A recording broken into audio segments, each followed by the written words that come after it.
नमो अरहन्ताणं नमो सिद्धाणं नमो आयर्याणं नमो उवज्जायाणं नमो लोये सव्वसाहूणम्।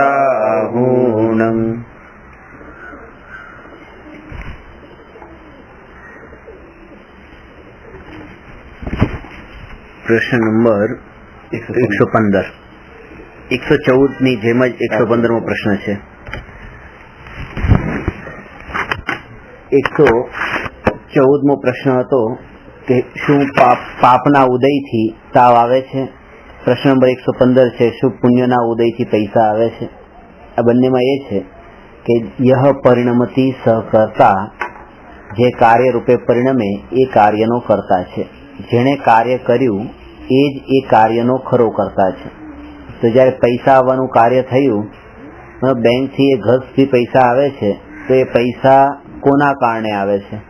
જે વ્યક્તિ એને લઈને આવે છે એના કારણે આવે છે, પુણ્યના ઉદયના કારણે આવે છે, કે પૈસા નામનું જે પૂતગલ છે એમાં ક્રિયાવતી નામનો ગુણ છે અને એમાં ગતિ કરવાની પર્યાયની એની યોગ્યતા પાકે છે ત્યારે એ પૈસા બેંકથી ઘર સુધી આવે છે। એમાં ઉપાદાન કારણ છે એ પૈસાનો ક્રિયાવતી ગુણ છે, એ ક્રિયાવતી શક્તિથી પૈસા આવે છે। પુણ્યનો ઉદય અને પુણ્યનો ઉદય અને એ વ્યક્તિ જે લાવનાર એ બંને નિમિત્ત છે। એટલે આજ સુધી આપણી દ્રષ્ટિ એવી જ ચાલતી હતી કે જયારે એ વ્યક્તિથી હટીને આપણે વાત કરતા તો વધારે વધારે અંદર ત્યાં ઉતરતા ક્યાં કે ભાઈ પુણ્યના ઉદયથી આવી છે, આ વ્યક્તિથી કઈ નથી આવ્યું।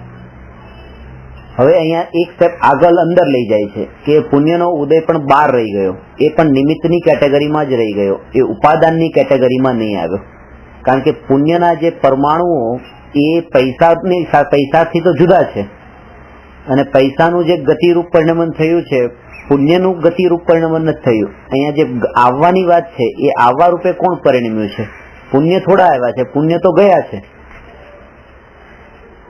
પૈસા આવ્યા એટલે પુણ્ય ગયા, પણ એ પૈસા આવવા જે છે એનું ખરું કારણ પૈસાની શક્તિ છે, પૈસાની ક્રિયાવતી। કોઈની પાસે વધારે છે, કોઈની પાસે ઓછા છે, એ પુણ્યના ઉદયથી છે। પણ હવે માનો કે કોઈની તિજોરીના અંદર આજે 1 લાખ આવ્યા અને કોઈની તિજોરીમાં આજે 5 લાખ આવ્યા, પૂતગલ દ્રષ્ટિએ। હા, પૂતગલ આ માનો કે 1 લાખ રૂપિયા આવ્યા અને કોઈની તિજોરીમાં 5 લાખ આવ્યા, તો કેમ આપણે કહીએ કે ભાઈ એ તો 1 લાખ વાળાને 1 લાખનો પુણ્યનો ઉદય હતો, 5 લાખ વાળાને 5 લાખનો પુણ્યનો ઉદય હતો, તો એ પુણ્યના ઉદયથી આવ્યા કે નહીં? કે નહીં, એ 1 લાખના જે પરમાણુ છે રૂપિયાના પરમાણુ એને 1 લાખને જ આ તિજોરીમાં આવવાનું હતું અને 5 લાખના પરમાણુની એવી યોગ્યતા હતી કે એને એ તિજોરીમાં જવાનું હતું, એ પરમાણુની યોગ્યતા એવી હતી। ત્યાં પણ સૂક્ષ્મતાથી એ લેવાનું છે કે માનો કે આ તિજોરીમાં 1 લાખ આવ્યા અને એ તિજોરીમાં 1 લાખ ગયા અને બાકીના એક્સ્ટ્રા 4 લાખ પણ ગયા, પણ એ 4 લાખ અહીંયા કેમ ના આવ્યા ત્યાં કેમ ગયા? કારણ કે ત્યાં એ પરમાણુને એ જગ્યાએ ગતિ કરવાની એની યોગ્યતા હતી, એ ક્ષેત્રમાં ગતિ કરવાની। અને ઘણી વખત પુણ્યનો ઉદય ન હોય ને ક્ષેત્રના અંદર ગતિ કરતા હોય છે, એ પૈસા તો પોતાની રીતે ગતિ કરતા હોય છે। કેશિયરના હાથમાં લાખો કરોડો રૂપિયા આવે છે તો એનો તો કોઈ પુણ્યનો ઉદય નથી, પણ તો એ પૈસા આવે છે એની પાસે, હાથમાં આવે છે, ગણે છે, મૂકે છે। તો જરૂરી નથી કે પૈસા આવે એમાં પુણ્યનો ઉદય હોય, એ પૈસા આવે એમાં એની ક્રિયાવતી ગુણથી આવે એ વાત 100% સાચી છે। આ પૂતગલના ઘટિત થાય છે। પણ જયારે આપણા પુણ્ય ઉદયથી અમારા ભલે તિજોરીમાં આવતા એક કેશિયર છે અને એક માલિક છે, હા, તો બંનેમાં ફરક તો ખરો? હા, બંનેમાં ફરક ખરો કે એકના અંદર એ અનુકૂળતા રૂપ જે સંયોગ મળ્યો છે તો એમાં જેનો પુણ્યનો ઉદય છે એના માટે આ અનુકૂળતા છે, જેનો પુણ્યનો ઉદય નથી એના માટે આ અનુકૂળતા નથી। અનુકૂળતા એ તો જયારે તમે એ પૈસાને જયારે હું તમારી સાથે જોડું છું ત્યારે આ પુણ્યનો ઉદય વાળો પક્ષ ઉભો થાય છે। એ પૈસાને હું કેશિયર સાથે જોડું છું તો એનો માલિક નથી અને તમે એના માલિક છો, તો એ રીતે ત્યાં પુણ્યના ઉદય ઘટિત થાય છે। પણ જયારે એ પૈસાને કોઈ વ્યક્તિ સાથે કનેક્ટ ન કરીએ ત્યારે કર્મનો ઉદય એના અંદર આવતો જ નથી। કોઈ જીવ સાથે ન જોડો તો એમાં કર્મનો ઉદય ઘટી શકે। પૂતગલની કેટેગરી એટલે પૈસા અને વસ્તુ બધી એક જ થઈ ગઈ। હા, અને એટલા માટે તે ધન અને ધૂળ વચ્ચે કોઈ સમાનતા નથી એ કીધું। આ નિશ્ચયના રૂપે હા, આ નિશ્ચય વ્યવહારથી આ કર્મનો ઉદય નિમિત્ત એ વ્યવહારથી એમાં બારી ખુલી છે અને બારી ખુલી છે એટલે રજકણો અંદર આવે છે. એ રજકણોને કોણ લઈ આવે છે કે નહીં, એ રજકણોની જેની જેની યોગ્યતા હોય છે એ ઉડીને અહીંયા આવે છે. જેની યોગ્યતા એવી હોય છે ત્યાં બારીમાં જ અટકી જાય છે, કોઈ ત્યાંથી આ બાજુ આવતા જ નથી. તો એ જેવી યોગ્યતા એ બાજુ એ રજકણો જાય છે. એવી રીતે રૂપિયાની એવી યોગ્યતા હોય છે કે એ ગતિ કરીને અહીંથી અહીંયા સુધી ગયા. પણ એમ નથી કે પુણ્યના ઉદય અને પરાણે લઈને જાય છે. જ્યારે એ પૈસા બેંકમાંથી તિજોરી સુધી આવે છે ત્યારે પુણ્યનો ઉદય નિમિત્ત તરીકે હોય છે હાજર પાછું. પણ એનો મતલબ એમ નહીં કે પુણ્યનો ઉદય એને લઈને આવ્યો. કેમ? કારણ કે પુણ્યનો ઉદય આ ગતિરૂપ ક્રિયા રૂપે પરિણમ્યો નથી. જે માટલા રૂપે માટી પરિણમી છે કુંભારની, એવી રીતે પુણ્યનો ઉદય છે એ આ પૈસાના ગતિ માટે પરિણમવાનું થયું નથી. કુંભાર નિમિત્ત છે, કુંભાર નિમિત્ત હાજર બંને જરૂર બંનેની છે, બંનેની છે. આ અનુકૂળતા પ્રતિક. બાકી તો ઘણી સ્થિતિ એવી હોય છે જ્યાં પરિણમન પોતાની યોગ્યતા અનુસાર થતું હોય છે, જેમાં પુણ્ય અને પાપ કઈ નથી. સુમેરુ પર્વતના પરમાણુ છૂટા પડે છે મળે છે, એમાં કયું પુણ્ય ને કયું પાપ, કોઈ આત્મ સાથેનો સંબંધ જ નથી. આ તો અહીંના આપણે જે અમુક સંયોગો માટે જ આપણે પુણ્ય અને પાપ ઘટિત કરીએ છીએ, જે આપણે જ કર્યા છે, જે આપણે જ ક્રિએટ કર્યા છે, પોતાના ભાવ છે, પોતાના ભાવથી માની લીધા છે. પણ આમ જોવા જાવ તો આ ને એ પરમાણુ સરકાર છે. હવે જે એમ માની લે છે કે અમારાથી જુદા જ છે, એની દ્રષ્ટિ પણ પછી ઉદયથી ટળી જાય છે, એની દ્રષ્ટિ ઉદય ઉપર જતી પણ નથી. અને જેની આ અનુકૂળતા વાળા સંયોગો ઉપર દ્રષ્ટિ જતી નથી તો પુણ્ય ઉપર દ્રષ્ટિ જતી નથી. તો એવી જ રીતે પ્રતિકૂળ સંયોગ ઉપર પણ દ્રષ્ટિ જતી નથી અને પાપના ઉદય ઉપર દ્રષ્ટિ જતી નથી. એની ઉદયાધીન દ્રષ્ટિ ટળી ગઈ એટલે આત્મા ઉપર દ્રષ્ટિ સ્થિર થઈ, નહીં તો સ્થિર થતી જ નથી. મુનિપણામાં પણ હોય અને સમ્યક દ્રષ્ટિને પણ શ્રદ્ધામાં તો આમ જ હોય. શ્રદ્ધામાં તો એમ જ હોય કે અનુકૂળતા અને પ્રતિકૂળતા જે છે એ પણ એક ઉદયાધીન સંયોગ છે અને એ ઉદય જે છે એના ઉપર દ્રષ્ટિ કરું છું એટલો ટાઈમ હું પોતાના સ્વભાવથી હટી જાઉં છું. ત્યાં ચારિત્રમાં હોય મુનિપણામાં. અહીંયા ત્યાં એમ કહે છે કે તમે આજ સુધી જે સ્ટડી કર્યું તે એમ જ કીધું છે. કેવું કે ભાઈ પુણ્યનો ઉદય છે ને પાપનો ઉદય છે, બસ એમ માનો મારા જ કરેલા મારે ભોગવવાના છે, મારા જ કરેલા મારે ભોગવવાના છે. પણ એ કરનાર પણ હું નહીં ને ભોગવનાર પણ હું નહીં. જ્યારે કર્યા હતા ત્યારે પણ એનો જાણનાર હું આત્મા, અને અત્યારે ભોગવ્યાના કાળે પણ એનો જાણનાર હું આત્મા. એ જાણનાર વાળા પક્ષ ઉપર જોર આપો, આ કરનાર ને ભોગવનાર ઉપર જોર નહીં આપો.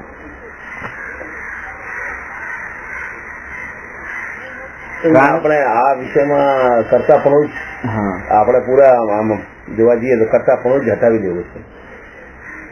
એમ કે છે ને ભોગવે એની ભૂલ. અહીંયા કે છે કે ભોગવે એ જ ભૂલ. ભોગવે એની ભૂલ નહીં, ભોગવવું એ જ ભૂલ છે. તમે ભોગવો નહીં, તમે જાણો. શત્રુનો સંયોગ થયો તો પાપના ઉદયને ભોગવી નહીં લ્યો, મારે પાપનું ફળ આવ્યું છે મારે ભોગવવાનું નહીં. એને જાણો. ભોગવવાનો અર્થ છે તમે સહન કરો છો, અને જાણવાનો અર્થ એ છે કે તમે સહજ લો છો.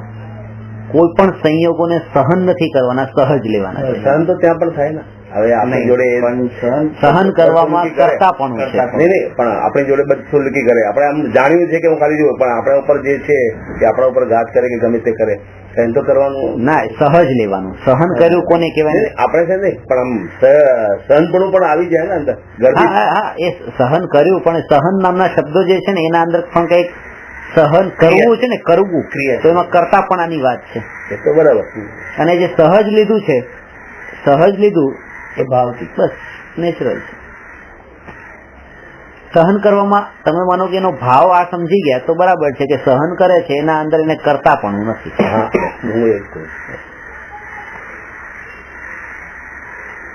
મુનિરાજ 22 પરિસહોને સહન કરે છે. હા, કરતાપણું નથી, સહજ રીતે લે છે. જે છે ઠીક છે, જે છે ઠીક. આ જે ઉદ્ગલની જે વાત છે અહીંયા પુણ્યના ઉદયથી પૈસા આવે છે એ દ્રષ્ટિ કઈ નિશ્ચયની દ્રષ્ટિ. આમાં બંને દ્રષ્ટિ આપણે ઘટિત કર્યું કે ઉપાદાન ની જ્યાં ઉપાદાનની મુખ્યતાથી વાત આવે ત્યાં લેવાનું નિશ્ચય દ્રષ્ટિ, ને નિમિત્તની મુખ્યતાથી વાત આવે ત્યાં લેવાનું વ્યવહાર દ્રષ્ટિ. ઉપાદાન બરાબર નિશ્ચય અને નિમિત્ત બરાબર વ્યવહાર. એટલે ઉપાદાન બરાબર નિશ્ચય, નિમિત્ત બરાબર વ્યવહાર. હવે એટલે નિમિત્ત છે જ નહીં. હવે પૈસા પોતાની ક્રિયાવતી શક્તિથી આવ્યા, આ ઉપાદાન, એટલે નિશ્ચયથી આ વાત છે. અને પૈસા પુણ્યના ઉદયથી આવ્યા, આ પુણ્યનો ઉદય નિમિત્ત, અને પૈસા પુણ્યના ઉદયથી આવ્યા, આ વાક્ય થયું વ્યવહાર. નિમિત્ત એ વ્યવહાર. નિમિત્ત એ વ્યવહાર. એકદમ કરેક્ટ. અને વ્યવહાર છોડવા યોગ્ય છે. આના બે ઉત્તર થઈ શકે. આ બંને ઉત્તર હોવા જોઈએ, તો જ એ ઉત્તર સાચો છે. પણ એ પણ પછી સમજવાનું કે પૈસા પુણ્યના ઉદયથી આવ્યા છે એ, અને પૈસા ક્રિયાવતી શક્તિની યોગ્યતાથી આવ્યા છે, એની ગતિ પર્યાયની, એ સમયની યોગ્યતાથી આવ્યા છે. તો એમાં જે નિમિત્ત વાળો પક્ષ છે એ વ્યવહાર પક્ષ છે. વ્યવહાર છોડવા યોગ્ય છે, એટલે નિમિત્ત વાળું વાક્ય છે એ માનવાનું નથી, એ છોડવાનું છે. કે આ ભાઈના કારણે પૈસા આવ્યા, બહુ સારું છે, બહુ સારું છે, એમ નહીં. એ તો એની યોગ્યતા હતી તો આવ્યા છે. ગાડી તમે ડ્રાઈવ કરો છો અને ગાડીમાં એક્સિડન્ટ થયું અને ગાડી ટકરાણી, ગાડીને નુકસાન થયું, તો એ નુકસાન થયું છે તો એ ઘોબો પડ્યો, તો એ પાપના ઉદયથી ઘોબો પડ્યો એમને. એ પરમાણુની એ સમયની યોગ્યતા એવી છે કે એ પરમાણુ આવી રીતે પરિણમે. એમાં પાપનો ઉદય ને પછી તમે ને એ વ્યક્તિ ને આ બધા નિમિત્તની કેટેગરીમાં. જયારે સૂક્ષ્મ દ્રષ્ટિએ વિચાર કરીએ છીએ ત્યારે બધા નિમિત્તોને એક કેટેગરીમાં રાખ્યા છે અને ઉપાદાનને એક કેટેગરીમાં રાખ્યા છે. કયા લેવલે હોય? સમ્યક દર્શનને પ્રાપ્ત કરવા માટે આવી માન્યતા જરૂરી છે. આ માન્યતા જરૂરી છે. કારણ એનું એ છે કે સમ્યક દ્રષ્ટિને પ્રત્યેક દ્રવ્ય સ્વતંત્ર છે એવી શ્રદ્ધા હોય છે. તો પાપનો ઉદય એટલે પાપના પરમાણુ અને ગાડીના પરમાણુ એ સ્વતંત્ર છે એવી શ્રદ્ધા હોય છે. સમ્યક દ્રષ્ટિને હોય જ છે. અને એક એક પરમાણુની સ્વતંત્રતાને જે શ્રદ્ધામાં માને છે, તેમ છતાં પણ ચારિત્રની નબળાઈથી એ ગાડી જેને ઠોકી એને એમ કે છે કે આમ કેમ ચલાવી, બરાબર ચલાવી જોઈએ, એમ પણ કે છે. એ એક વ્યવહાર, આ નબળાઈ. અને મુનિરાજને એ વ્યવહાર, એવો વ્યવહાર હોતો નથી. અને એ પણ નથી હોતો. એ ચારિત્ર છે ત્યાં. એટલે ચારિત્ર આ શ્રદ્ધામાં છૂટી ગયું, ત્યાં ચારિત્રમાં છૂટ્યું.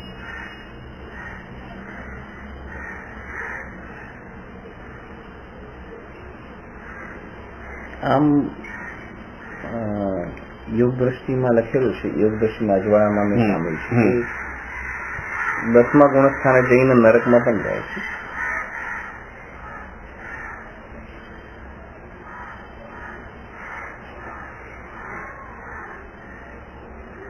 એટલે આ કઈ ગમ એને આને શું સંબંધ છે?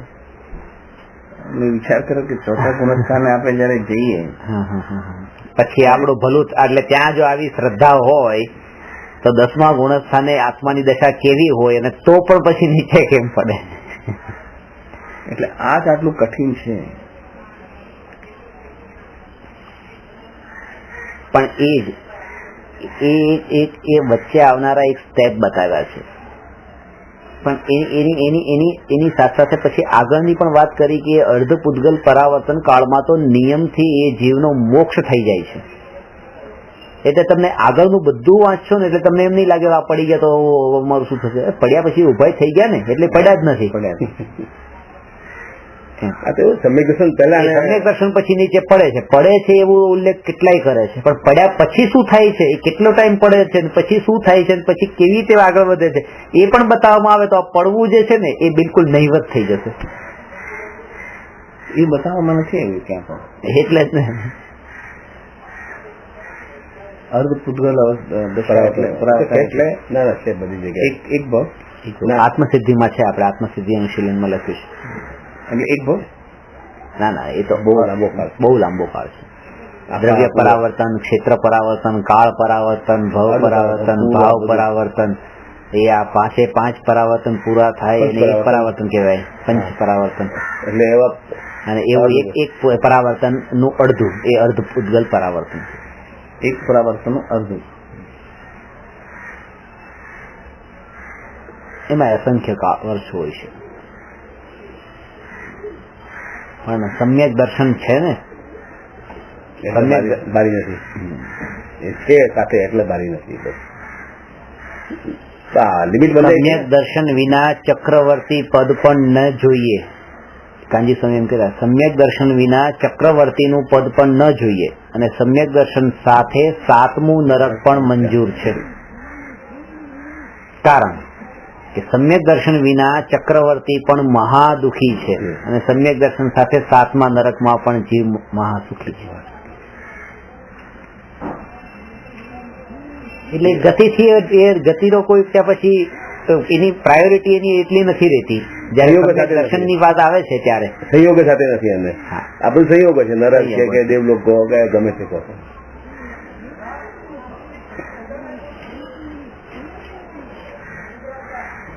આ મેક્સિમમ 15 ભાવ કહેવાય ને, મેક્સિમમ એટલે મોટા નાના એ બધું બધા. અને કોઈ જીવો તો એવી હોનહાર હોય, નિગોદમાંથી બહાર નીકળે, ક્યારેય આજ સુધી બહાર નીકળ્યા નથી, અનાદિકાળથી નિગોદમાં જ છે, અનાદિકાળથી નિગોદમાં જ છે, અને મનુષ્ય થાય, મુનિ થાય અને મોક્ષે છે. નિત્ય નિગોદમાંથી બહાર નીકળ્યા છે, સ્વર્ગ અને નરકમાં ગયા જ નથી, નિગોદમાં પરિભ્રમણ કરતા હતા, સ્વર્ગ અને નરક જોયા જ નથી. જોયા ત્યારે સીધા કેવળ જ્ઞાનમાં જોયા કે સ્વર્ગ અને નરક છે. આ ભવિતવ્યતા આ બધા વાંચે 5 હવે એમાં પછી એક નહીં લેવાનું. બધી ભવિતવ્યતા વાંચેલી, ભવિતવ્યતા પણ એ જીવનો પુરુષાર્થ પણ એવો. ભરત ચક્રવર્તીના 32,000 પુત્ર, બધાય 32,000 પુત્ર એવી રીતે નિગોદમાંથી નીકળીને મનુષ્યપણું પામીને એ મોક્ષે ગયા હતા. તો વિચાર કરવાની બધાને આ ભવિતવ્યતા, આનું નામ ભવિતવ્યતા કે આવો યોગ મળવો. 32,000 પુત્ર, 32,000 ટાઈમ લાંબો છે. 6 મહિનામાં 608 દિવસ જાય. ભરતેશ્વર વૈભવમાં આવે છે, તો ઘણો લાંબો કાળ એટલે પૂર્વ લાખો પૂર્વ આયુષ્ય છે. 84 લાખ પૂરું કાઢ્યું તેમ તો આયુષ્ય મોટા છે. મોટા આયુષ્ય કરોડો વર્ષો તો એક હશે, કરોડો પૂર્વ વર્ષ. દેવલોક જેવું જ આયુષ્ય સોતારામાં તો. દેવલોકમાં જે આયુષ્ય હોય લાંબુ, એ જ આયુષ્ય થઈ ગયું ને ભરત ચક્રવર્તીનું. દેવલોકનું તો આયુષ્ય ઓછામાં ઓછું 10,000 વર્ષ હોય. આ તો લાખોની વાત ચાલે છે, એનો તો એ પહેલા દેવલોક કરતા તો ઘણું વધારે થઈ ગયું. નહીં, 12મા દેવલોકમાં તો આયુષ્ય પછી એ રીતે ઉપર જાવ પણ તોય તે એ દેવલોક જેટલું તો નહીં, પછી ઉત્કૃષ્ટ આયુષ્ય છે એટલું તો નહીં, એના કરતા ઓછું. આ ચોથો આરો બહુ લાંબો, સૌથી વધારે લાંબો ચોથો આરો 6 આરામાં સૌથી વધારે લાંબો આરો પહેલો છે. બીજો ઓછો, ત્રીજો ઓછો, ચોથો એનાથી ઓછો, 5મો અને 6થો સરખો. 5મો અને 6થો સરખો. પહેલો 4 કોડાકોડી સાગરનો, બીજો 3 કોડાકોડી સાગરનો, ત્રીજો 2 કોડાકોડી સાગરનો, અને ચોથો, 5મો અને 6થો મળીને 1 કોડાકોડી સાગરનો. એટલે 42,000 ટોટલ કેટલા થયા? 4, 2, 4, 3, પછી 2 અને 1, 10. એટલે પહેલો 4 કોડાકોડી, બીજો 3 કોડાકોડી, ત્રીજો 2 કોડાકોડી, અને ચોથો, 5મો અને 6થો 1 કોડાકોડી, ટોટલ એટલે 10 કોડાકોડી સાગર થયા. 4, 3, 7, 7 ને 2, 9 ને 1, 10. અને આ જે 1 કોડાકોડી સાગર છે એમાં ચોથો -42,000 યર્સ 1 કોડાકોડી સાગર, અને એમાં 21,000 યર્સ આમાં આવી ગયા 5મા 6થા. એટલે ટોટલ એનો થયો 1 કોડાકોડી સાગર. એટલે 1 કોડાકોડી કરતા ઓછો છે 5મો અને 6થો. 1 કોડાકોડી તો ઘણો થયો, એમાં તો આ ખાલી 21,000 વર્ષ જ પાછા વર્ષ જ છે ચોથા 5મામાં, 5મા 6થામાં. અને એમાં આ 21,000 વર્ષમાં આ 2,500 વર્ષ પૂરા થયા અને 18,500 વર્ષ હવે બાકી છે. અહીંયા આપણી ગાડી અહીંયા પહોંચી છે. 21 તો હજી તો કેટલા વર્ષ બાકી છે?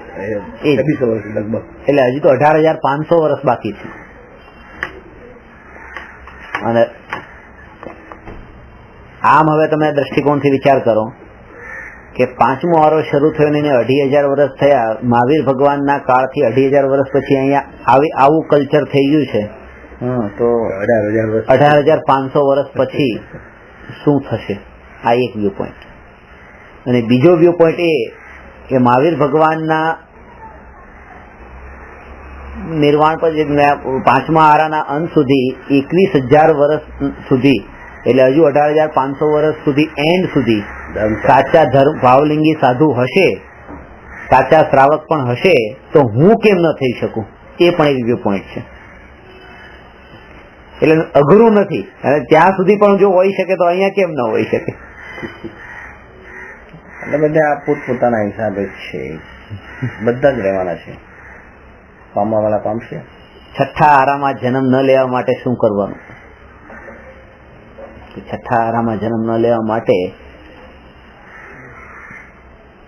અત્યારે તે આ જે જીવ અત્યારે સમ્યક દર્શન પામ્યા દેવલોકમાં ગયા ને, દેવલોકમાં જાય 600 આરો પાસ થઈ જશે, ત્યાં સુધી દેવલોકમાં રહેશે. પછી અહીં બધું પૂરું થઈ જશે, ઝઘડા ઝઘડી આવશે આ બાજુ. પહેલો તો બહુ લાંબો છે. અને તો એ સ્વર્ગની બરાબરીમાં તો નથી. એમ આજે સ્વર્ગની વાત કરીએ છીએ ને, પહેલા આરામાં યુગલિયા, પહેલાથી ચોથા સુધી યુગલિયા, 3 સુધી. ચોથામાં એમ ઋષભદેવ ભગવાન એ શરૂઆત આજે એન્ડ હશે, એ યુગલિયાનો એન્ડ ત્યાંથી. આ થયો 115મો પ્રશ્ન. ઉપાદાન અને નિમિત્તની મુખ્યતા અને નિશ્ચય વ્યવહારની વ્યવહારનું અનેકાંત સ્વરૂપ આમાં બતાવ્યું. પ્રશ્ન નંબર 116. ભાવવતી શક્તિ એટલે શું? તે કેટલા દ્રવ્યમાં હોય છે?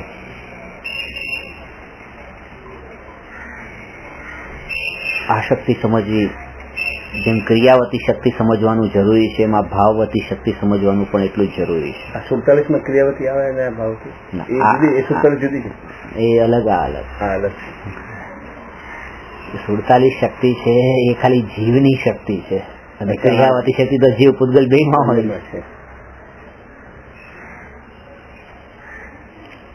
આ જીવની શક્તિ છે.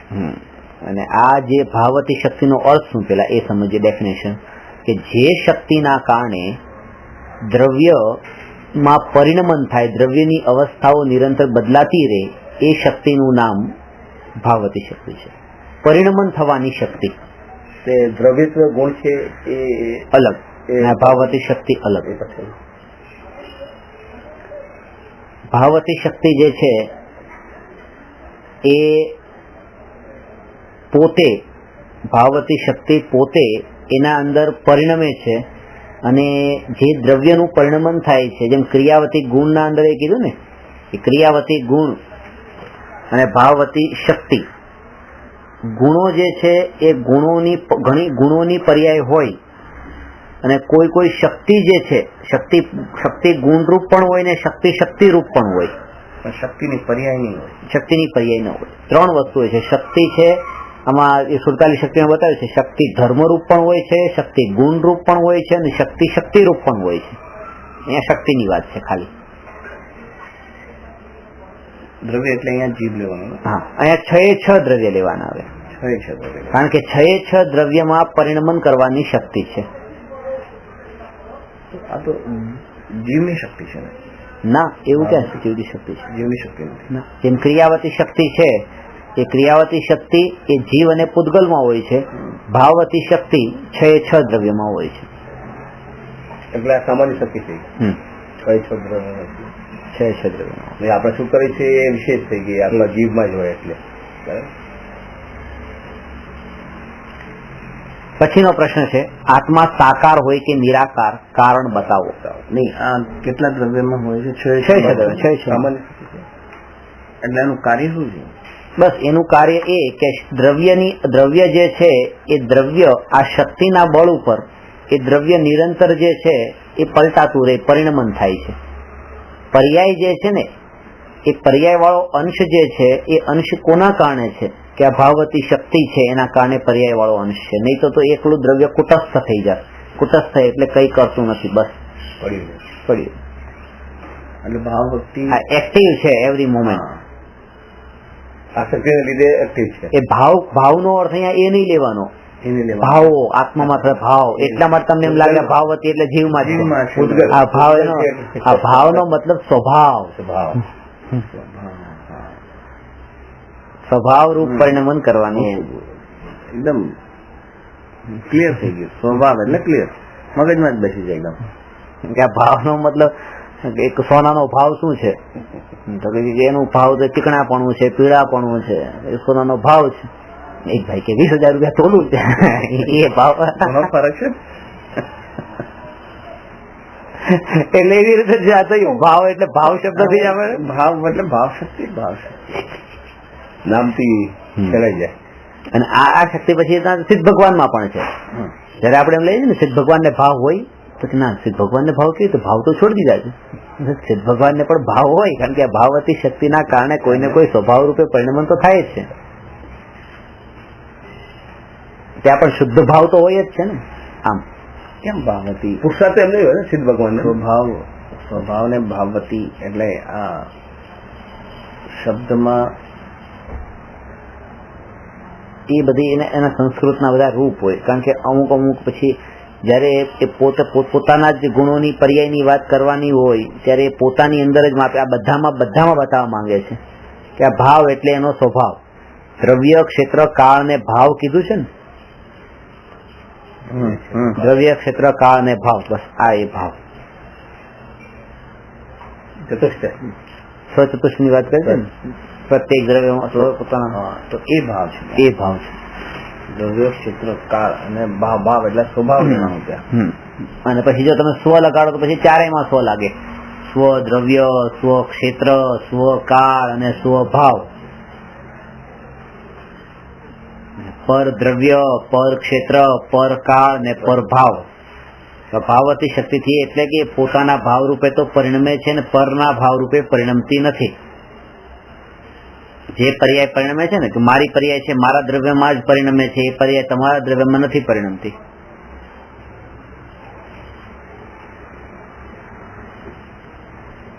આત્મા સાકાર હોય કે નિરાકાર કારણ બતાવો. સાકાર નો અર્થ હોય આ સાકાર એટલે આકાર સહિત અને નિરાકાર એટલે આકાર રહિત. આત્માને આકાર હોય કે નહીં?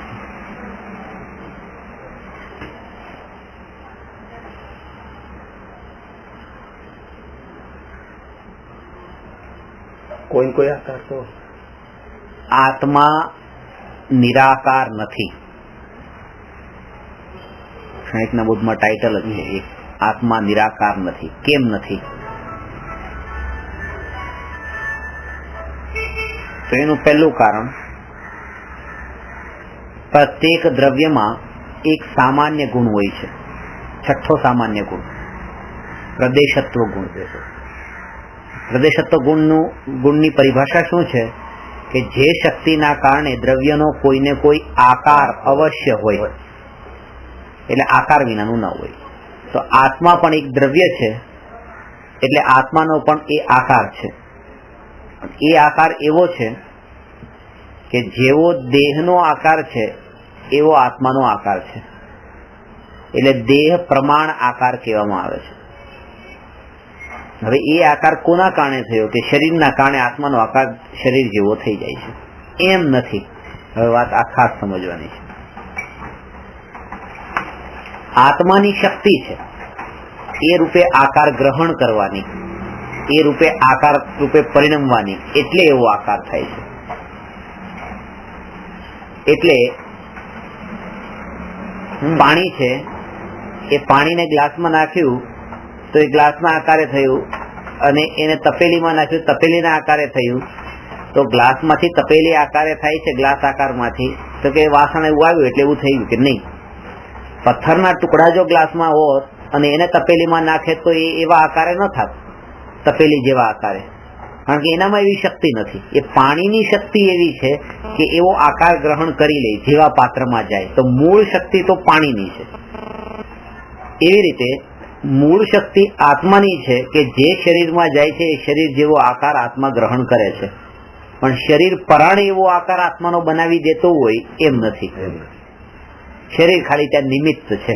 ઉપાદાન તો આત્માનું જ છે. નિશ્ચયથી હવે આત્મા પોતાની યોગ્યતાથી જ એ આકાર રૂપે પરિણમે છે ને વ્યવહારથી દેહ આકાર કહેવાય જાય. નિશ્ચયથી તો આત્મા પોતાના આકાર રૂપે જ છે ને વ્યવહારથી દેહના આકાર રૂપે છે. કારણ બતાવો એટલે એમાં હવે તો કારણ તો જ્યાં આપણે ચર્ચા કરીએ છીએ કે આકાર હોય છે તો કેમ તો એનું કારણ કે એમાં પ્રદેશત્વ ગુણ હોય છે એટલે આકાર હોય છે. તો એમ કીધું છે કે આત્મા નિરાકાર પણ છે. નિરંજન નિરાકાર આત્મા, તો એને નિરાકાર કેમ કીધું? નિરંજન નિરાકાર કીધો છે એટલા માટે કારણ કે આત્માનો આકાર 5 ઇન્દ્રિય અને મન વડે પકડમાં આવતો નથી. જ્ઞાનમાં પકડમાં આવતો નથી 5 ઇન્દ્રિય ને મન વડે. એટલા માટે એ આકારને નિરાકાર કીધો છે, આકાર હોવા છતાં પણ. અને બીજું ખાસ કારણ, નિર્વિકલ્પ આત્માની અનુભૂતિના કાળે એ આકારનું મહત્વ નથી. આકાર ગૌણ હોય છે, આકાર ઉપર દ્રષ્ટિ નથી. એટલા માટે પણ એ કાળે જે અનુભવ્યો છે જેને આત્માને, એને આકારને તો અનુભવ્યો જ નથી. એટલે કેવી રીતે કે આત્માનો આકારનો જો અનુભવ થાય તો આકાર અત્યારે કોના જેવો છે? દેહ પ્રમાણ છે તો દેહનો પણ અનુભવ થશે. એના એમાં એકલો આત્માના આકારનો અનુભવ કરે કે આ આત્માનો આકાર છે, પણ એ આકાર સ્થિર નથી ને. અત્યારની દશામાં આત્માનો આકાર અસ્થિર છે, જે આપણે ચર્ચા કરેલી ને કે અત્યારે શ્વાસ લઈએ છે તો શ્વાસ અંદર જાય છે, પેટ બહાર આવે છે, શ્વાસ બહાર આવે ને પેટ અંદર જાય છે. તો એ રીતે આત્માનો આકાર ઓછો વધતો પળે થઈ રહ્યો છે. તો એ પળે જે આકાર પલટાય છે આત્માનો, એના કારણે એનું જો આપણે ધ્યાન કરીએ તો આપણી સ્થિરતા ટકી જ ન શકે. સિદ્ધાંત એ છે કે સ્થિર વસ્તુના લક્ષ્ય જ સ્થિરતા હોય, અસ્થિરતાના લક્ષ્ય સ્થિરતા ન હોય. બરોબર. તો આત્માનો આકાર જે છે, હવે આત્માનો આકાર તો અત્યારે અસ્થિર છે, નિરંતર બદલાઈ રહ્યો છે. એમાં બરફીનું ઉદાહરણ આપ્યું છે કે બરફીનો ટુકડો જે છે એ મોઢામાં મૂકીએ ત્યારે એ અહીંયા ચોરસ છે, મોઢામાં ચાવીને પછી એનો આકાર ચોરસ ન રહ્યો. પણ એમ નથી કે આકાર ન રહ્યો, આકાર તો અંદર પણ છે. આડો અવળો વાંકો ચૂકો ગમે એવો મોઢામાં ચાવતી વખતે છે આકાર. એ આકાર હોવા છતાં એ આકારનો આપણે અનુભવ નથી કરતા, આપણે અનુભવ મીઠાશનો જ કરીએ છીએ. એવી રીતે આત્માની અનુભૂતિના કાળે આત્માના આકારનો અનુભવ નથી હોતો, આત્માના જ્ઞાન સ્વભાવનો અનુભવ છે, આત્માના જે વૈભવનો અનુભવ છે. એ આકાર ત્યાં ગૌણ છે. જેનો આકાર સ્થિર છે એનું ધ્યાન પણ આપણે કરી શકતા નથી. સિદ્ધ ભગવાન સ્થિર છે, આપણો આકાર તો બદલાય છે એટલે આપણે અસ્થિર આકાર છે. પણ જેનો સ્થિર આકાર થઈ ગયો છે એનું તો ધ્યાન કરીએ તો એ પણ નહીં કરાય, કારણ કે એનું ધ્યાન કરશું તો પણ એ પરનું ધ્યાન થશે, પોતાનું ક્યાં થયું. પણ પોતાનો આત્મા જયારે સિદ્ધ થશે એ વખતે જેવો આકાર હશે એવું ધ્યાન કરીએ તો એની પણ ખબર નથી કે હું પદ્માસનથી મોક્ષે જઈશ કે ખડગાસનથી મોક્ષે જઈશ. કેવું ધ્યાન કરશો, ખડગાસન વાળા આકારનું કે પદ્માસન વાળા આકારનું? એ બધા વિકલ્પો ત્યાં હોતા જ નથી. ત્યાં તો જ્ઞાન સ્વભાવનો જ અનુભવ છે, એ ગૌણ થઈ ગયો છે.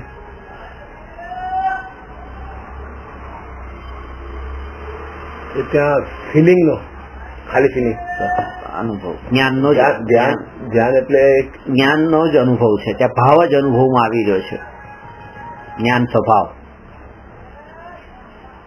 આ થોડું યુટિલાઇઝ કરો. જ્ઞાનની ધારા એટલે ધ્યાન. અંદરમાં આત્મામાં અનંત ગુણો ભરેલા છે, અનંત ગુણોથી ભરપૂર છે, પણ રાગ જે છે ને એ રાગ એ વચ્ચે પડ્યો છે, જેના કારણે રાગના આવરણમાં આ અનંત જ્ઞાન સ્વભાવ, અનંત શક્તિઓ એ ઢંકાઈ ગઈ છે. જ્યારે તમે રાગને હટાવીને, એટલે કે રાગ ઉપરથી દ્રષ્ટિ હટાવીને જ્યારે તમે જ્ઞાયકને જોવાનો પ્રયત્ન કરો, તમને દેખાશે, અને એ વખતે એનો સ્વભાવનો જ અનુભવ થશે. મોટો જબરો પહાડ સામે હોય, પણ આંખની આડું એક તણખલું આવી જાય તો આટલો મોટો પહાડ પણ આપણને દેખાતો નથી. તો પહાડની બરાબરીમાં એટલું જરૂરી નથી કે પહાડને ઢાંકવા માટે બીજો પહાડ આડો હોવો જોઈએ. એક નાનકડું એવું તણખલું પણ એ પહાડને ઢાંકી દે છે. એવી રીતે એક સૂક્ષ્મ રાગ પણ એના ઉપર જો દ્રષ્ટિ રહી જાય છે તો આ અનંત ગુણોનો પહાડ વાળો એવો આત્મા એ દ્રષ્ટિમાં આવતો નથી, નજરમાં આવતો નથી. તો એટલા માટે કીધું કે રાગ ઉપરથી દ્રષ્ટિ હટાવી દો.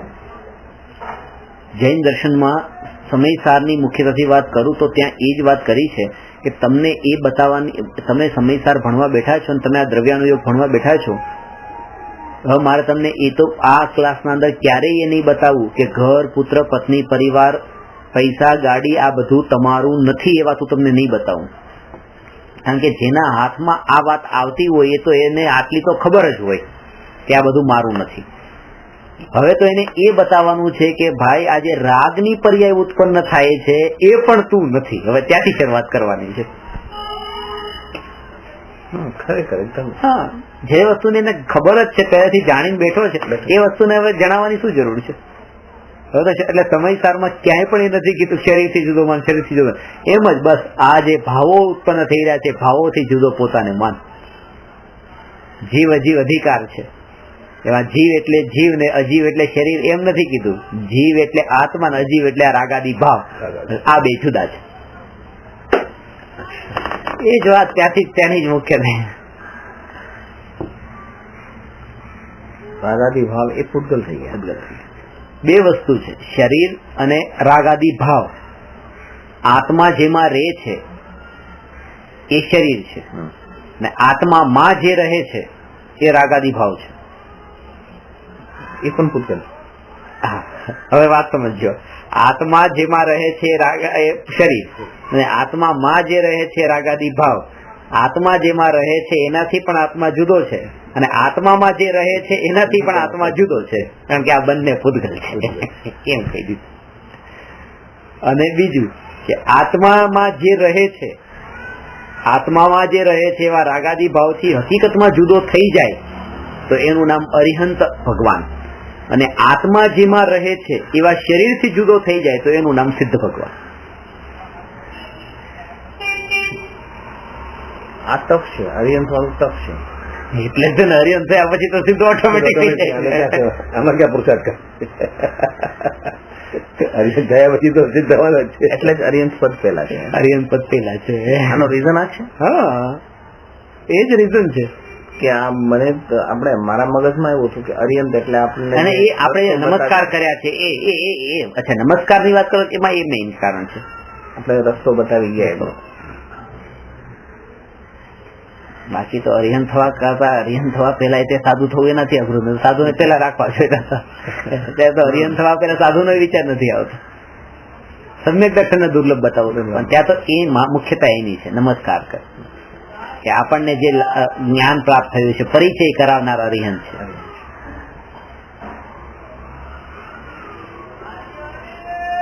ગુરુની કેટેગરીમાં. હા, તો દરેક સમય આ વિચારવાનું કે જે ભાવો છે એ ભાવો એક બાજુ ન્યાયક પ્રગટ છે, અનંત શક્તિ હાજર છે, અને હું એનો અનુભવ નથી કરતો એ મારી ભૂલ છે. હું કરું એનો અનુભવ. શા માટે મારા આ સમયના આનંદને ગુમાવવું અનુભવ ન કરીને? એટલા માટે મેં તમે થોડા દિવસ પહેલા કીધું શાંતિથી નહીં બેસો, કંઈક કરો. શું? અનુભવ કરો. અનુભવો, અનુભવો, અનુભવો. એમ લાગશે શાંતિથી કઈ કામ નથી, કઈ નથી, બસ સમતા ભાવ છે, સમતા ભાવ છે, સમતા ભાવ. સમતા ભાવ કોના લક્ષ્ય હોય? ન્યાયકના લક્ષ્ય હોય. ન્યાયકનું લક્ષ્ય તો હજી થયું નથી. કે કશાયની મંદતામાં સમતા ભાવ નહીં માની લો. મોટા મોટા પાપોને જેને છોડી દીધા એ પોતાને જિંદગીભર સામાયિકમાં છું એમ માની લે છે. હવે અમે સામાયિક પછી દીક્ષા લઈ લીધી, અમે સામાયિક છે. સામાયિક તમે કરો છો? એક સાધુને મેં પૂછ્યું, તમે સામાયિક કરો છો? હા, અમારે તો જિંદગીભરનું સામાયિક હોય. દીક્ષા લીધી એટલે સામાયિક હોય. તો સામાયિક તો ન્યાયકના આશ્રય હોય છે. સામાયિક ન્યાયકના આશ્રય, એમનો જે જવાબ આપવાની જે ઢંગ હતો એના ઉપર શું વાત કરો છો કે હમણાં સામાયિક પૂછો છો? અમારું જિંદગીભરનું સામાયિક. આ સામાયિક નથી. સામાયિક તો સમતા ભાવ છે. આટલા ઊંચા નીચે શું કામ થઈ જાય? મને તો ખાલી પૂછવા માટે પૂછ્યું છે કે તમારે સામાયિક છે? અમારા જિંદગીભરનું સામાયિક છે. જ્યારથી દીક્ષા લીધી ત્યારથી સામાયિક. મોટા મોટા પાપો છોડી દીધા અને હવે જે સ્થૂળ પાપ છે એને ગૌણ કરી દીધા. એ તો દ્રષ્ટિ નથી અને બસ એ સામાયિક.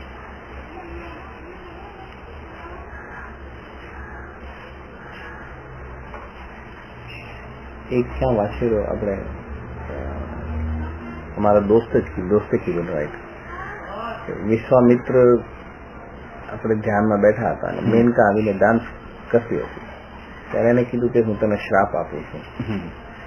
તો વિશ્વામિત્રે મેનકાએ કીધું કે શું કામ મને શ્રાપ આપે છે? હું તો આદિનાથ ભગવાન ત્યારથી હું નૃત્ય કરતી આવી છું, કોઈની હું ભંગ કરી નહીં શકી તપસ્યા. આ તો તારામાં હજી મોહનો બીજ છે એટલે એ આ ઝાડ થઈ ગયું છે, તું એને મટાડ. સાચી વાત છે. તારામાં હજી એ બીજ છે, અંશ છે, એટલે એને ભગાડવાના કે એને દૂર કરવાની કે વિકલ્પ નથી કરવાના, આપણે જ પોતાને પલટવાના. તારા જે બીજ છે એને ભગાડ. મને શ્રાપ આપી એમાં પાણી નાખ્યું એટલે એવું ઉપજાઈ ગયું છે, એ બીજ કાઢે. બાકી તો હું નૃત્ય તો કેટલા વર્ષથી કેટલા કાળથી કરું. સાચી વાત છે. તું શ્રાપ મને નહીં આપ, તું શ્રાપ પોતાને આપ. એટલે મેઇન પોતાના ભાવ ઉપર જ લેવાનું છે, બીજાને પલટાવા ઉપર નહીં.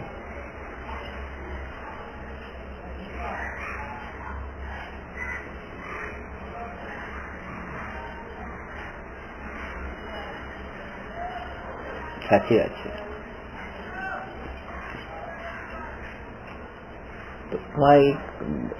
મેન વસ્તુ એ જ છે, સાકાર ને નિરાકાર. નિરાકાર આમાં પણ એ અનેકાંતથી જવાબ આપ્યો છે કે દ્રવ્યમાં પ્રદેશત્વ નામનો સામાન્ય ગુણ હોય છે, એટલા માટે પ્રત્યેક દ્રવ્ય એ સાકાર છે. આત્મા પણ સાકાર છે અને એ આકાર ઇન્દ્રિય ગમ્ય નથી અને નિર્વિકલ્પ આત્માનો અનુભૂતિનો વિષય નથી, એટલે તેથી એ આત્માને નિરાકાર થયો છે.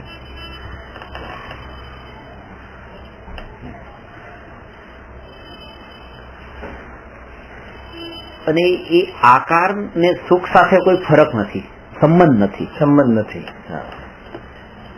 સંબંધ એના ગુણોથી છે.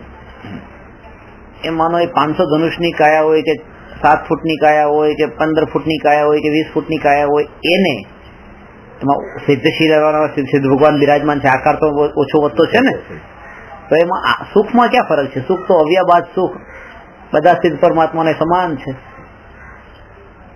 એટલે કીધું આકારને એની સાથે મતલબ નથી. મોઢામાં ગયા પછી હવે બરફીનો ટુકડો ગોળ છે, ચોરસ છે, લંગોળ કેવો છે, શું છે, કઈ ત્યાં મીઠાશનો જ અનુભવ છે બસ.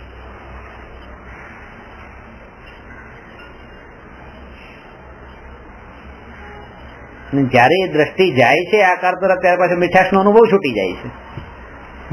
ત્યારે પાછો એ અનુભવ છૂટી જાય છે, એ વખતે અનુભવ આનંદ નથી લઈ શકતો. એટલે જયારે આકાર ઉપર દ્રષ્ટિ ગઈ તો એ આનંદ એટલા ટાઈમે તો છૂટી ગયો. ડેફિનેટલી કોઈક વખત આમાં કઈક વસ્તુ આવી જાય,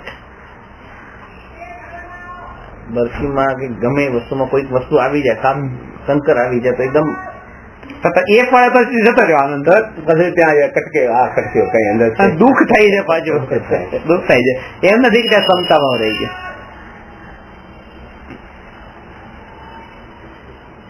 સમયસારમાં લખ્યું છે કે જે દીક્ષા લે છે અને જીવનભર સામાયિકમાં રહીશ એવો નિયમ લે છે અને આત્માનો અનુભવ કર્યો નથી એટલે એક સમય માટે પણ સામાયિક કર્યું જ નથી. આ એક બહુ મોટો માયાચાર થઈ જાય છે. એટલા માટે પેલા તમે સમ્યક દર્શન પ્રગટ કરો ને પછી મુનિ ધર્મ અંગીકાર કરો. કારણ કે જયારે મુનિ ધર્મ અંગીકાર કરો ત્યારે તમે વચન આપો છો, પ્રતિજ્ઞા લો છો કે હું આજથી સામાયિકમાં રહીશ, અને સામાયિકમાં તો પછી રહેતા જ નથી. તો આ પ્રતિજ્ઞા સમયે સમયે તમે ભંગ કરી રહ્યા છો, અને એ દોષ લાગતો જ નથી. પ્રતિજ્ઞા તો નહીં લો ને, નથી તમારા સામાયિક જીવનભર નથી રહેવાતું તો પ્રતિજ્ઞા નહીં લો. પ્રતિજ્ઞા લઈને એનો ભંગ નહીં કરો. તમે ગ્રહસ્થ દશામાં ઊંચા નિયમો પાડો, જેટલી ઊંચી સાધના થઈ શકે એટલું કરો. ગ્રહસ્થ દશામાં રહીને પોતે હું સાધુ નથી, જીવનભર સામાયિકનો નિયમ લેતો નથી. સાધુ કરતા યતિ ધર્મ, યતિ સાધુ કોઈ પણ ધર્મ કહો, યતિ તો આમ તો નથી કહેતા કે હું સામાયિકમાં છું. યતિ ધર્મ જ નહીં. યતિ નહીં, યતિ એટલે સંયોગોથી જુદા પડીને પોતે પોતાની આરાધના કરે, સંન્યાસીની ભૂમિકામાં. એટલે નહીં યતિ એટલે એ કૃપાળુદેવ જે રીતે રહેતા હતા, પોતે ગ્રહસ્થ રહેતા હતા, એકાંતમાં જઈને સાધના કરતા હતા, અને યતિ એટલે કહીએ છીએ કે ભાઈ એના કરતા તો એ ગ્રહસ્થ રહીને આપણે નહીં પાડી શકતા, કારણ કે સંયોગો છે ને એ આપણી ભૂમિકામાં બહુ ડિસ્ટર્બ કરે છે. આપણે આટલું દ્રઢ નથી થયા હજી. આમ જોવા જાવ તો આપણે ક્યાંક એકલા બેઠા હોય ને ત્યાં હજી વિચાર કરી શકીએ, તો ઓકામાં બેસીને આપણે વિચાર નહીં કરી શકીએ, એનો પર દ્રષ્ટિ જ નહીં જાય. એના કરતા તો આ સંયોગોથી થોડા જુદા પડી લઈએ ને તો વધારે સારી રીતે થઈ શકે. એટલે જ તમે મુંબઈમાં ઘરમાં અને મુંબઈમાં દુકાન ચલાવતા સ્થિરતા એટલી નથી રહેતી, જેટલા તમારો તીર્થ ક્ષેત્રોમાં જાઓ તમે થોડી ત્યાં જઈને એકાંતમાં સાધના કરો, એમાં ફરક પડે છે. કેમ કે આપણી સ્થિતિ આવી છે ભાઈ, મુનિ દશા આવ્યા પછી તો ખબર વ્રતધારી શ્રાવક થઈ જાય કે તો એને કઈ ખબર ના, આને કઈ ફરક જ ના પડે. પણ આજે આપણે જે ભૂમિકામાં છે એને પણ ફરક પડે છે, એટલા માટે તો એ નગરમાં આવતા જ નથી આવતા. કારણ કે એમને ફરક ન પડતો પછી આવીને રહેવું જોઈએ, પણ નથી રહેતા. તો જયારે એમને એટલો ફરક પડી જતો હોય તો મારે તો કેટલો ફરક પડે. તો બધા સંયોગો સાથે જ છે. 3 કસાઈ ચોકડીનો જેને અભાવ છે એ પણ જયારે એ નિમિત્તોમાં નથી આવતા, આવા નિમિત્તોમાં ગ્રહસ્થોના કોન્ટેક્ટમાં નહીં આવે તો બોલવાનું નહીં, વાદ વિવાદ કોઈ ચર્ચા જ નહીં, તો આ નિમિત્તોમાં કેમ નથી જતા? ત્યાં તો પછી કંટ્રોલ રહી શકે છે. 3 કસાઈનો અભાવ થયો છે, એ 3 કસાઈનો અભાવ થયો છે ને એટલે જ આ નથી કરતા, એના બળ ઉપર જ નથી કરતા. કારણ કે આ જ્યાં રાગ હજી પડ્યો હોય ત્યાં વિકલ્પ આવે કે લાવ આવું કરું, વાત કરું, કઈ પૂછું, તો એને રહ્યું જ નથી. હવે એ નિમિત્તથી નેચરલી દૂર રહી શકે છે. આપણે બુદ્ધિપૂર્વક દૂર જવાનું છે, એ નેચરલી રહી જાય છે. એમનું એકચ્યુઅલી અટેચમેન્ટ ત્યાં વધી ગયો છે. એ એમનું રિઝલ્ટ છે કે અહીંયા આવતા જ નથી, ભાવ જ નથી. અને આપણે જે છે આપણા માટે એ સાધન છે, એકદમ એનું પરિણામ છે, આપણે સાધન છે.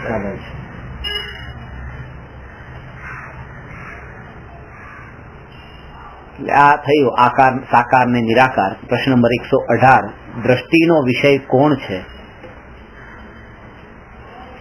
ગજબનો પ્રશ્ન છે, એ લઈશું. દ્રષ્ટિનો વિષય કોણ છે? આવતો બહુ મસ્ત. આ જ મેન છે. દ્રષ્ટિ કોના ઉપર રાખવાની છે? દ્રષ્ટિનો વિષય કોણ છે? નમો અરહંતાણમ, નમો સિદ્ધાણમ, નમો આયરિયાણમ, નમો ઉવજ્જાયાણમ, નમો લોએ સવસાહૂ.